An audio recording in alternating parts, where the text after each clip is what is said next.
Good morning, everyone. It's really hard to believe. I'm super excited today that we're already in week 4. I mean, that just doesn't even seem possible. I said it earlier, to be in week 4 of our 2022 Christmas series titled "'Twas the Night Before Christmas," but here we are. We're at Wonder Ministries. It's happening so quickly. I mean, we're standing right before us, and I can tell you that each week that we've been here together, I've had a ton of fun putting the messages together and trying to figure out how to make it work and how it's going to fit in with the Christmas Eve service, and I've just enjoyed it so much, putting them together. And so part 4 of our series, which is happening this morning, is titled The Journey, and it's titled The Journey for a good reason, and if you're familiar with the Christmas story, then you'll know exactly what I'm talking about. But if you're not familiar with the Christmas story, then don't turn the dial, keep the airways open, and let the Holy Spirit continue to keep moving, because you're going to soon find out why it's titled The Journey. Last week in part 3 of our story, Joseph was out in his woodshop working when he heard a loud noise at the street, if you remember that. A loud noise. It sounded like a clunky old camel that was stuck in first gear, winding its engine, just screeching away. And when we looked out the window with him, he saw the Jerusalem parcel service. If you remember, the truck pulled up in his driveway. And when he went outside to see what all the commotion was about, if you remember, he was handed a registered envelope from Caesar Augustus, right? Got a letter from Caesar Augustus. Inside this thing was a letter that stated that all his household was required to journey to Bethlehem and register for the census. And as you might have guessed, Mary, being nearly full term with her pregnancy, well, it wasn't something that she was super excited about. Let's put it this way: not many, probably, I can't speak, from experience, but not many overly pregnant women want to journey 3 days on foot when they're getting close to being due. But let's pick up the story where we left off. So back on the screen, I want to go back through here. 'Twas the night before Christmas, and all through the nation everyone was busy, lest one find maiden. The people were hustling with worldly cares and hoped that Messiah soon would be there. Then God's chosen people began preparing for bed, while visions of prophecy danced in their heads. With Mary in quarters at rest for the night, she encountered an angel before her in plain sight. When out of his mouth the words he did sing, that Mary would soon give birth to the King. The words he did say were so startling true that I wondered myself how to handle the news. A word with Joseph together we had to ponder this message and how we might understand. When all of a sudden it became very clear I needed some time and escape to somewhere, the decision was made, was easy to say, so I packed my bags and made ready that day. Away to Elizabeth, as things came to fruition, to spend time with a relative that understood my condition. The visit was lovely, no matter how brief. Our time was heartfelt, and my soul found relief. I made my return with a renewed sense of joy. I'll embrace every moment till I give birth to the boy. When out at the street, what did we hear but a clunky old camel that was stuck in first gear? Off to the mailbox Joseph did hurry to find a registered letter to both he and Mary. It was from Caesar Augustus, and what did it read? It spoke of a census, a mandatory decree. The decree, it was sealed by Caesar the king, hither toward Bethlehem to count every being. He's kidding, I thought, lifting hand over face. How can he expect us to go to that place? The dreaded decree, I said with a sigh, grab your belongings and say your goodbyes. Mary, in anxious expectation, as we go through the Christmas story on the eve of the greatest event in history. This is the greatest event ever. As she beds down near a manger, though birth contractions are increasing, the intensity is getting more severe. Mary begins to reminisce about how it all began. She's thinking backwards in time as she recounts the miraculous steps that took place leading up to the night before Christmas. And here this morning, Mary reflects on that day that her and Joseph made their journey to Bethlehem. A 90-mile journey by guess without measure to register our names while concealing God's treasure. Southward we headed by sun, moon, and star, 3 days of walking as we travel afar. Ah, Joseph, we are so blessed. We're just so blessed to be here under the stars, just you and me. We made that journey. Well, just me, you, and I guess, and our son. And while the whole barn stable accommodation situation, while it may be a little bit lackluster, it sure has been a journey, Joseph. It's really actually been kind of fun. Well, it sure has, Mary. I mean, it sure has. It's been just a wonderful journey, and I mean, you could call it that one for sure, I suppose. In fact, I'm sure there's a whole lot of things you could call that journey that we made, but a journey, that's probably just one of them that you could use.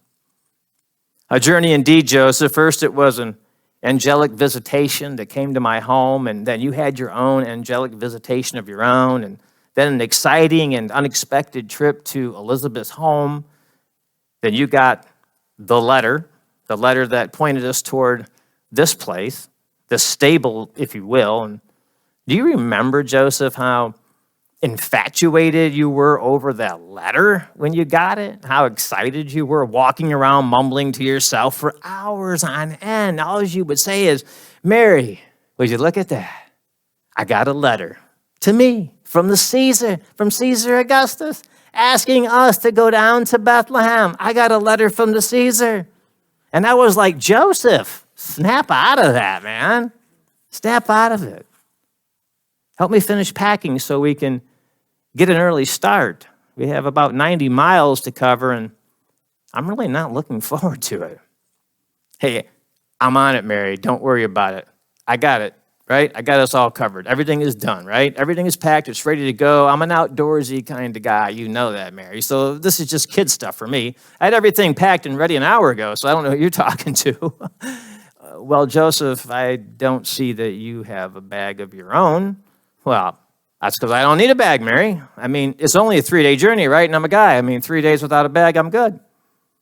Well, which is exactly why you need a bag, Joseph. So get one packed. We're getting ready to get out of here. I'm just kidding, Mary. Just having a little fun. All my stuff is packed and it's ready to go. I got everything mapped out as well. I sat down and I really planned this out. You know, we need to decide which route we want to take. There are a few options that we can go, and you know, we just need to take a look at how we want to do this. First, you know, we can take the shorter route. There's one that won't take us as long. We can stay west of the mountain range. However, we'll have to navigate some very hilly terrain as well as pass through Samaria. Our second option is to go south a ways, cut over to the east just a little bit toward the Jordan River, basically following that route until we get south of Samaria. Then we can just cut back over, and then we'll be there. We'll cut to the west, and we'll be in Bethlehem. Well, Joseph, it seems like you did a lot of your homework, so which route do you think is best? Which one should we go? Well, Mary, I'm glad you asked. I think the shorter route, which is really a common trade route. Well, it sounds like, you know, a great option for you and I. It really has its disadvantages if we go that way. While it is shorter, the terrain is very difficult. There are lots of rocks and hills and valleys. It's really a trade route, and trade routes are really invitations, you know, for looters and thieves. And you know, finally, we'd be passing through Samaria, and we both know that there's bad blood between the conservative Jews, you know, and the Samaritan people. And that's something that we really need to keep in mind as we take that route. The longer route, however, would allow us to pass through the lowlands, which would really be much easier for you to travel, Mary. And once we hit Jericho, we just cut on over to Bethlehem. So my choice is probably the longer, but, you know, actually the much safer route that avoids traveling through Samaria. Well, Joseph, I'll let you be the ringleader of this circus. And as much as I'd rather stay home, I guess, you know, we better get going. We don't want to let the Caesar down, right? We don't want to let him down, do we? I guess it's Bethlehem or bust. It's here we go, right? It's make our way home and make it happen. Let's head on out to Bethlehem. Micah 5:2, it's on the screen, speaking prophetically of the place where the Christ is to be born. Micah writes, "But you, Bethlehem, though you are little among thousands of Judah, yet out of you shall come forth to me the one to be ruler in Israel, whose goings forth are from old and from everlasting." Shoo, man, what a journey, Mary. We did it. We made it. 3 days on the road together. Imagine that, you and me. And look, I'm alive, you're alive. We didn't kill each other. We're not going to be on a crime show. We're still married, right, Mary? We're a couple. We're still betrothed. We're good, huh? Okay. 3 days. 3 days navigating from foothill to waterway, through the lowlands, sneaking past the enemy lines, crossing the Ridgeway connection from Jericho to Bethlehem. I did that, Mary. Like a valiant warrior rescuing his true love. I got us here. We made it, Mary. We're in Bethlehem. I did that. I got us here. Joseph. Hello, Joseph. Earth to Joseph. Come in. Over. Yeah, sorry, Mary. I guess I kind of got caught up a little bit in the moment. Yeah, that's what happened. Sorry. Did you want something? Or I did that. I got us here, didn't I? Well, a couple of things, Joseph. First, it's getting late, and we need to really find a place to shelter the mule and get him some food and some water. It's been a long journey for him too, And secondly, I need you to get me the key to our room, please, because my feet are killing me. My back hurts, and we need to get some rest because there's a lot of things that are happening that we've got to be prepared for tomorrow. Oh, I got you, Mary. No problem. You just wait here. I'll go get the key. I'll be right back. I'll be back in a flash, actually. Probably count to 10 and I'll be back, I've got this, right? I'll be back in 2 shakes of a lamb tail, whatever that means. I'm going to do it. But I'm on it anyways. I got us to Bethlehem. I did that. Well, I wonder what's taking Joseph so long. I mean, he's been gone for like over an hour. What is he doing? I mean, Lord, that guy, his greatest strength is also his greatest weakness. He's probably talking the ear off the desk clerk. And I swear that guy loses track of time faster than anyone I know. And that poor desk clerk, I just kind of feel for her a little bit. Hey, finally, you made it back. Joseph, what in the world took so long? Did you talk the ears off that desk clerk or what? We need to get some rest. No, Mary, no, I didn't, do that. I didn't really actually have a whole lot of time, to talk to the clerk. Actually, I ran out of time, really. I was trying to figure all this out. There's a lot of things happening. I got a lot on my mind. You need rest. The mule needs rest. And yeah, I ran out of time. And that's pretty much what happened. I ran out of time. Okay, Joseph, because that's just really confusing. And I'm not even sure how to process what you just said. You go bed down the mule, you give me the key, and I'll head to the room, get cleaned up, put things in order so we can get down to, we got to get our beds going for ourselves, and we got to get a good night's sleep. And yeah, well, about that, Mary. That's why I kind of ran out of time, I was still trying to, figure things out. And there seems to be a problem, a mix-up really of sorts. It's not my fault, We don't have a room, do we, Joseph? Joseph. Say it ain't so. All you had to do was make a call back in October, like I suggested, and reserve a room. But no, you said, I got this, Mary. Don't worry about it. My cousin Vinny's on it. He's going to hook us up when we get there. Well, we're here. We're here, Joseph. We're here. Don't worry about it, Mary. We're covered. We're good. I got this, right? I got us hooked up. You know me, I'm Joseph. We're staying with Marvin, all right? I got us. It's good.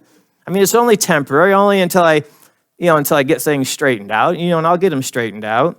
Joseph, we're staying with Marvin? No, Joseph. Joseph, we're not staying with Marvin. You're talking about Marvin the mule, our mule, right? We're staying with Marvin.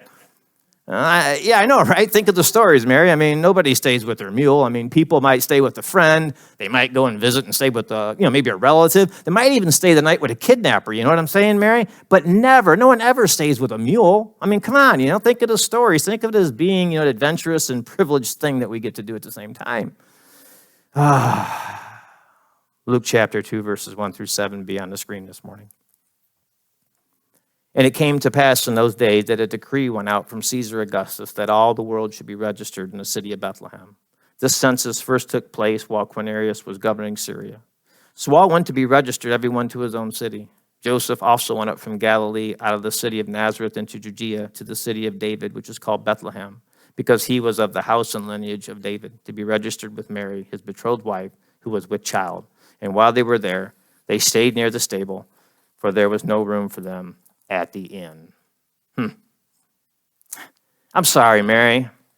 There's a lot of people here, all the lines are full, and, there's not a single room. I even tried the campground, and they're full too. And it seems like the whole world is here for this census thing. I mean, just everything's booked up. I just guess we're the last ones to the party. No wonder traffic was so light when we got here. I mean, I don't really know.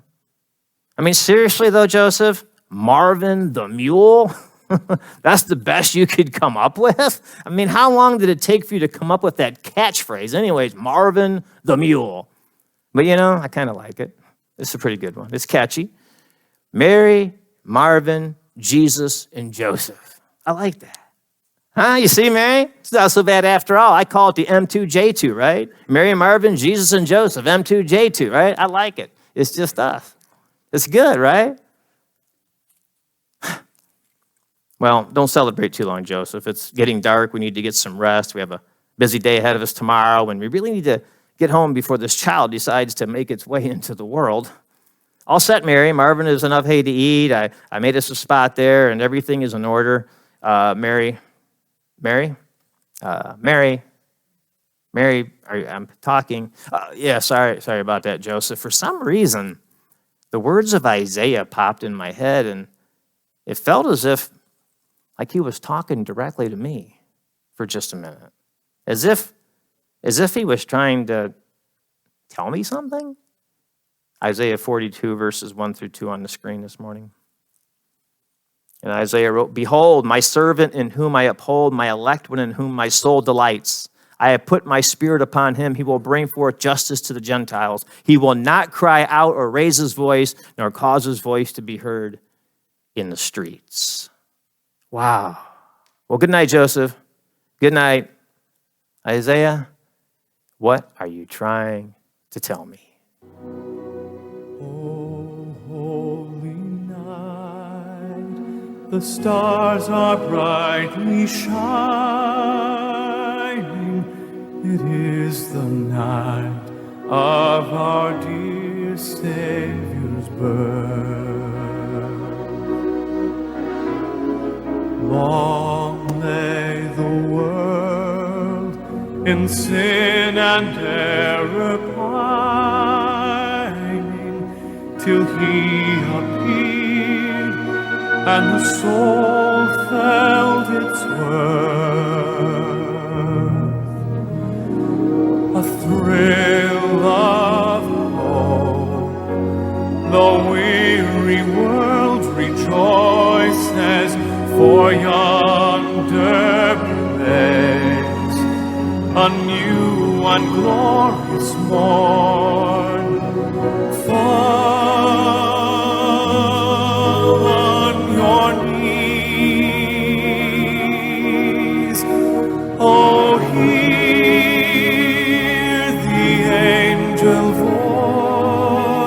voices, oh, night divine, oh, night when Christ was born, oh, night divine, oh, night divine.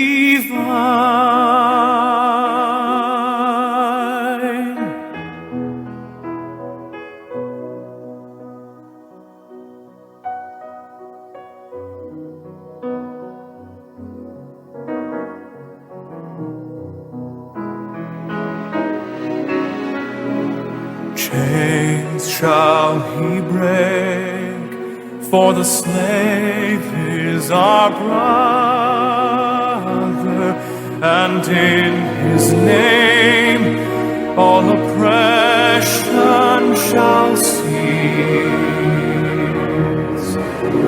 Sweet hymns of joy in grateful chorus raise we, let all within us praise his holy name.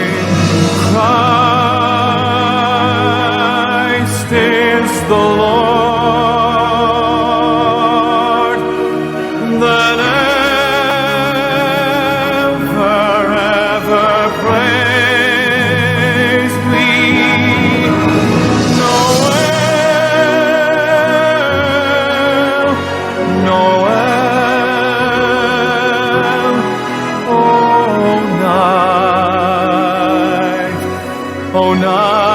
divine.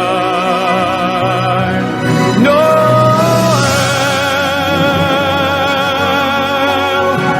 Noel,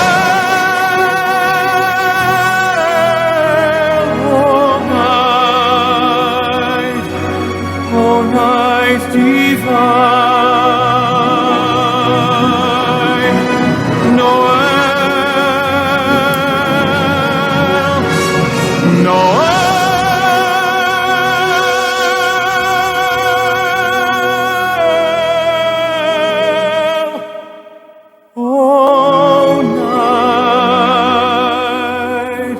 All night divine.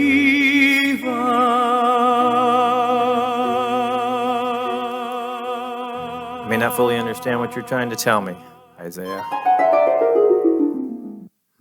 Wow, man, worship team, come on up. Isn't that exciting to hear that story? I mean, it's an incredible addition to our 2022 Christmas service as we listen to Joseph and Mary as they reflected on their journey from Nazareth to Bethlehem to register for the census as decreed by Caesar Augustus. And their journey, though short on details, was actually a mandate by God spoken of by the prophet Micah to fulfill what God had ordained post the expulsion of Adam and Eve from the Garden of Eden experience. And now on the eve of fulfilling all the prophecies that were spoken about the coming of the Messiah, Emmanuel, God with us, Joseph and Mary rightly speak truth, knowing that the hand of God had been with them all the way. And on the eve of Jesus' birth, Joseph and Mary sit and reflect on the very journey that drew them deeper into the storyline of God's promises. That's powerful, I believe, to think of the story in a deeper way. Pastor Dave, you filled in some blanks. I have to. We don't have much. The creation account's about 800 words, but people write 700-page books about it, right? We don't get a lot of details, but God's promise is true, and it stands strong, and it's a very powerful one. And if you want to discover more of Mary's thoughts as she continues to reflect on the journey that brought her and Joseph to that manger in Bethlehem, that stable, you'll have to come back Saturday at 5 p.m., right? And join us in concluding our 2022 Christmas series, 'Twas the Night Before Christmas. Amen? Let's stand up and sing one more song together.